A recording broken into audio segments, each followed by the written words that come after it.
तो यार आज मैं एक्सप्लेन करूँगा my unique skill make me UP even at level 1 के एपिसोड 6 को। तो यार अगर आपको ये एपिसोड पसंद आ जाए तो यार प्लीज़ वीडियो को लाइक और चैनल को ज़रूर सब्सक्राइब करें। तो चलो वीडियो को शुरू करते हैं, लेकिन इससे पहले डिस्क्लेमर। तो यार एपिसोड के शुरुआत में हम रियोटा को देखते हैं जो कि शॉप में आया होता है कुछ सामान को बेचने के लिए। रियोटा उसी कहती है कि आज मुझे वाटरमेलन मिल गया है, क्या तुम इसे बाय कर सकती हो। तो इर्जा कहती है कि हाँ, लेकिन इससे पहले मुझे इसे चेक करना होगा। तो फिर रियोटा उसी वाटरमेलन दिखाने लगता है। तो इर्जा कहते हैं कि वाह ये तो बहुत बढ़िया है, और वो उसे चेक करने लगते हैं। तभी रियोटा को पीछे से आवाज़ आने लगती है। तो वो पीछे देखता है तो वहाँ पर एरन होती है। तो रियोटा उससे कहते हैं कि एरिन तुम यहाँ पर क्या कर रहे हो। तो एरिन इर्जा से बोलते हैं कि तुम्हें यहाँ पर वाटरमेलन को चेक करने की ज़रूरत नहीं है, मैं यहाँ पर हूँ। यहाँ पर जो एरिन होते हैं वो वाटरमेलन को स्लाइस करके कट करता है और फिर वो उसे खाने लगती है।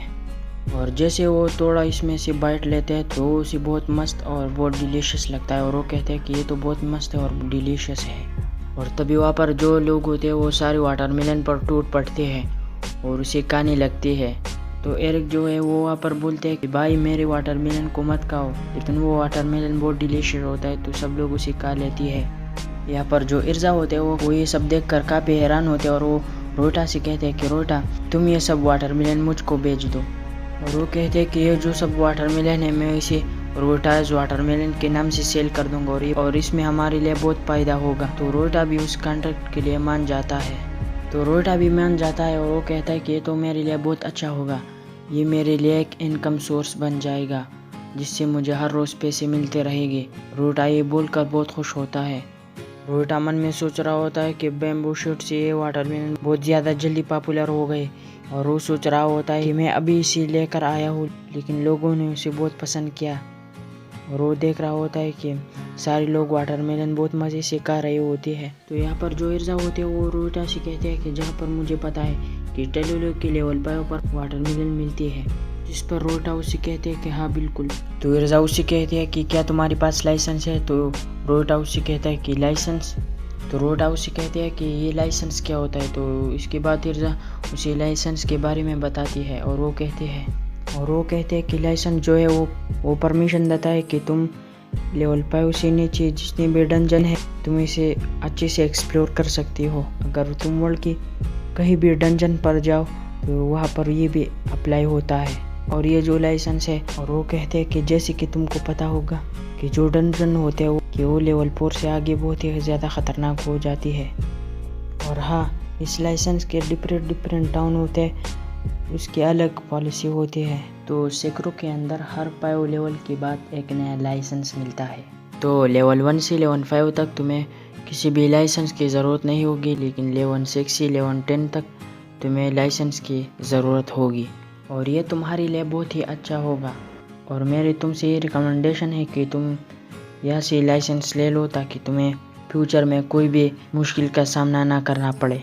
अगली सीन में हम देखते हैं जो रियोटा और एमिली होते हैं वो वहाँ पर जाते हैं जहाँ पर लाइसेंस बनाया जाता है। इसके बाद वो दोनों अंदर जाते हैं जहाँ पर एक बंदा बैठा होता है। तो रियोटा उसे कहता है कि हमें लाइसेंस बनाना है। तो लाइसेंस कैसे बनेगा, रियोटा उसे कहता है। इसके बाद वो बंदा रियोटा से उसके अचीवमेंट के बारे में पूछता है। तो इर्जा ने उसे बताया था कि वो आदमी तुमसे अचीवमेंट के बारे में पूछेगा, तो तुम्हें ये बताना है। तो रियोटा उसे बताने लगता है कि मैं रोज़ाना टेलुलु की 5th लेवल पर जाता हूँ और वाटरमेलन लेकर आता हूँ। तो वो आदमी कुछ किस और एक मेलन को अपने साथ लेकर आता है और वहाँ से चला जाता है। रियोटा से कहते हैं कि तुम मुझे फॉलो करो। तो रियोटा और एमिली उसको फॉलो करते हैं। इसके बाद वो आदमी रियोटा को और एमिली को एक रूम में ले आता है, और इसके हाथ में जो दूसरा सामान होता है वो वहाँ पर रखा हुआ होता है। और वो कहता है कि ये एक मेलन है और मैं इसे एक स्ट्रे में कन्वर्ट करने वाला हूँ, और तुम्हें उस स्ट्रे को हराना है। अगर तुम इस स्ट्रे को हरा दोगे तो तुम पास हो जाओगे, और मैं तुम्हें बता रहा हूँ कि तुम रेडी हो या ना, और तुम इस चीज़ को हल्के में मत लेना। और वहाँ पर जो मेलन होते हैं वो स्ट्रे में कन्वर्ट होता है।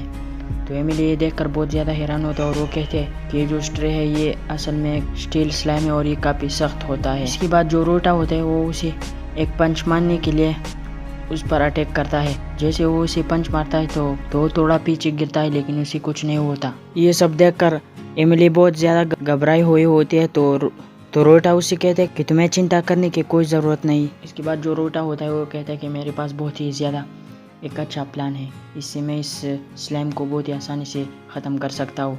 और इसके बाद वो अपनी गन निकालता है और उसमें एक आइस बुलेट और एक फायर बुलेट डालता है। रोटा सबसे पहले उस पर अपनी फायर बुलेट से हमला करता है तो स्टील स्लाइम को कुछ भी नहीं होता, और फिर वो इस पर फ्रोजन बुलेट से हमला करता है और उसे पूरी तरीके से फ्रोजन कर देता है। और फिर रोटा उन सबको समझाने की कोशिश करता है और कहता है कि ये सब कुछ एक्सट्रीम टेम्परेचर की वजह से हुआ है। और वह कहता है कि पहली बार मैंने उस पर फायर बुलेट से हमला किया और फिर जल्दी से मैंने उस पर फ्रोजन बुलेट से हमला किया, जिसकी वजह से वो कमज़ोर हो गया। ये देखकर वो आदमी रोटा से बहुत ज़्यादा इम्प्रेस होता है और वो उसकी बहुत ज़्यादा तारीफ करता है और वो कहता है कि रोटा तुम तो बहुत ज़्यादा सुपर हो। जो तुम्हारा 6 का लाइसेंस है लेवल 5 और लेवल 6 का, वो अप्रूव हो चुका है। इसके बाद हम रोटा को देखते हैं जिसके हाथ में लाइसेंस होता है और वो अपने लाइसेंस को देखकर बहुत ज़्यादा खुश होता है। और वो आदमी भी रोटा की बहुत ज़्यादा तारीफ कर रहा होता है और इन दोनों के दरमियान कुछ बातें होती हैं। और इसके बाद रोटा और एमिली यहाँ से चली जाती है। इसके बाद रोटा और एमिली किसी दूसरी जगह पर आते हैं और रोटा कहते हैं कि फाइनली मैं इस जगह पर आ गया हूँ। एमिली रोटा से कहते हैं कि जब तुमने मुझे ये बताया था कि तुम्हें 1.5 बिलियन पिलो की ज़रूरत है और तुम्हें टोना चाहिए तो मैं बहुत ज़्यादा परेशान हो गई थी। रोटा उसे कहता है कि यहाँ पर कुछ और है जिसे मैं ट्राई करना चाहता हूँ। मैं इसे बहुत समय से ट्राई करना चाहता था लेकिन फाइनली अब मैं इसे ट्राई करूँगा। और वो एमिली से कहता है कि सबसे पहला हमारा काम ये है, मुझे इस फिश को स्ट्रे में कन्वर्ट करना है। और वो फिश ज़मीन पर पड़ी हुई होती है। फिर थोड़ा वेट करने के बाद वो जो फिश होते हैं वो एक स्ट्रे में तब्दील हो जाती है और वो एक बहुत बड़ा गोरिल्ला बन जाता है, जिसे देखकर एमिली बहुत ज़्यादा शौक में होते हैं और वो कहते हैं कि क्या ये तो वही मॉन्स्टर है जो सेक्रो में आया था, ये तो बहुत ज़्यादा पावरफुल है। तो रोटा एमिली से कहता है कि तुम्हें चिंता करने की कोई ज़रूरत नहीं, मैं इसे हैंडल करूँगा। और फिर रोटा उसे हैंडल करने के लिए चला जाता है। जिसके बाद रोटा उस पर अपने फ्रीजिंग बुलेट से उसकी पैरों पर हमला करता है और उसकी पैरों को प्रेस कर देता है और फिर वो इसकी बाकी बॉडी में भी फ्रीजिंग बुलेट शूट करता है जिसकी वजह से वो आगे बढ़ नहीं पाता। और रोटा उस पर चढ़ जाता है और उसे ख़त्म कर देता है और उसे अपनी गन से शूट कर देता है। एमिली ये सब देखकर बहुत ज़्यादा हैरान हो और वो रोटा से कहते हैं कि रोटा तुम तो बहुत ज़्यादा अमेजिंग हो, तुम्हें पहली बार इस गोरिल्ला को मारने के लिए बहुत ज़्यादा दिक्कत हुई थी लेकिन तुमने अभी इसे बहुत आसानी से मार दिया, तुम बहुत ज़्यादा ताकतवर हो चुके हो। फिर इसके बाद वो गोरिल्ला वहाँ से डिसअपेयर होता है और उस जगह पर ड्रॉप छोड़ता है। तो रोटा वहाँ पर भाग के जाता है और देखता है कि उसने एक गन ड्रॉप किया है। रोटा एमिली को बता रहे होते हैं कि जो गोरिल्ला होता है वो गन्स और जो बुलेट्स होते हैं उसे ड्रॉप करता है। रोटा कहते हैं कि अब बहुत मज़ा आएगा, अब मैं 2 गन चलाऊंगा और मैं बहुत आसानी से अब किसी को भी मार सकता हूँ। एमिली मन में सोच रहे होते हैं कि क्या अब रोटा 2 गन चलाएगा, कहीं रोटा एविल ना बन जाए।